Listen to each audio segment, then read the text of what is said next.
Hey everyone, welcome to Moving Matt. We do all things cameras with a dash of vlogs and a little bit of travel.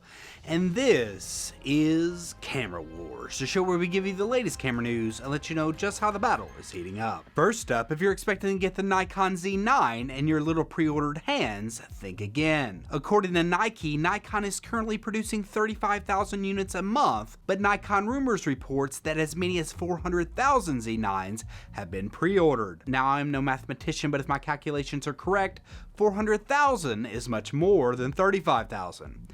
Long story short, it looks like Nikon will be short on Z9s and most people will be waiting a long time. While this is unfortunate news, it is not entirely unexpected. There is a supply shortage on pretty much everything, and by all indications, Nikon has created an incredible camera. So I'm sure the wait will be well worth it. Side note, your hands are fine. I'm sure they are perfectly average.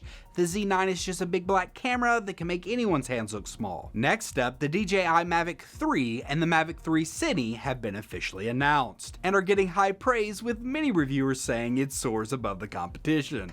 You know, get it? It's like a drone soars.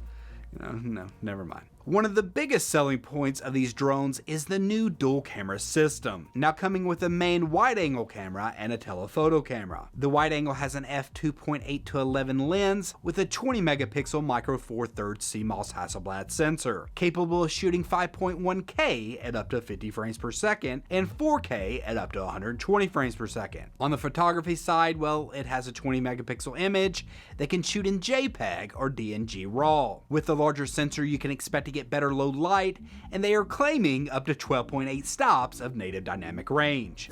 I don't believe you. On the telephoto camera, you get a 162mm equivalent f4 lens, and if that isn't enough zoom for you, you can punch in up to 4 times on that, giving you a total of 28 times digital zoom. Meaning between this and the Tiny Magnetic Action 2, DJI seems to have all your stalker needs covered.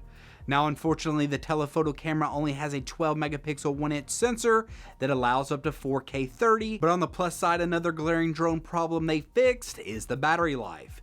You can get up to 45 minutes of flight time on a single battery, meaning you no longer have to worry about barely getting it up, shooting fast, and coming down. That's what she said. But all of these improvements do come at a cost.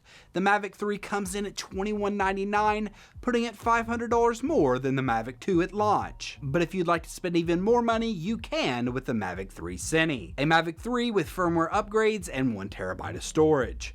The capabilities of this camera are the exact same, except you can shoot Apple ProRes 422 HQ and the D-Log profile. It also comes with a better controller with a built-in screen, and get this, only comes in a Fly More combo that, like the rumors had suggested, comes in at $5,000. I thought it was a joke!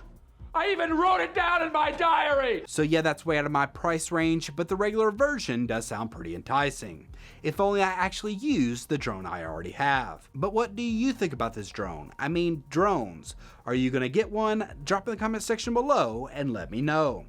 But DJI isn't the only company with firmware updates. According to Canon Rumors, the R5 will have a firmware update on or near the shipment date of the R3, which is expected to be November 26th. This version 1.5.0 is at the very least expected to offer support for the RF 5.2 f2.8 VR lens, and of course get the usual bug fixes. But what is most hoped for is the possibility of removing the 30-minute record limit, further improving the overheating, and adding more easily edited codecs. Now, will any of this actually happen? It is hard to believe we'll be lucky enough to get all three, but with the Canon R3 removing the record limits and the recent Z9 bombshell, it kind of makes me think that removing the record limits and pushing the overheating tolerance up a bit isn't so far-fetched. And finally, and when I say finally, I mean that this is the last story, and Canon shooters are finally getting the Sigma glass they've been looking for. According to a Canon Rumors CR3, meaning they consider this to be fact, Sigma will be addressing the RF mount in 2022, with up to 3 to 5 lenses being announced. The only roadblock being the supply issues that Sigma has mentioned in the past. I know that many people have been wanting Sigma RF glass for a long time, considering how expensive some of the Canon RF glass can be, meaning the only people who can afford the higher end stuff are the people who totally blow all over the lenses. Now, before any Jared Polin fans get triggered over that last joke, if you can't see that I'm also a fan by watching this wholly original show, then Back to the RF Sigma news, I'm very excited to see what is to come. I hope they are able to crack the Canon code and offer an experience with all the functionality and autofocus of a native lens. There are so many possibilities of what these lenses could be, but if I had my way, I'd love to see a 16 and 35 art lens on the RF system. And while they are at it, they can update the wide angle lens for the Sony FE mount as well. But enough about what I want. What are you most excited for Sigma to bring to the RF mount? Drop in the comment section below and let me know. Well, that is the current state of the camera wars. If you like this video, be sure to decimate that like button, subscribe, and consider watching one of my other videos in this direction. But until next time, peace.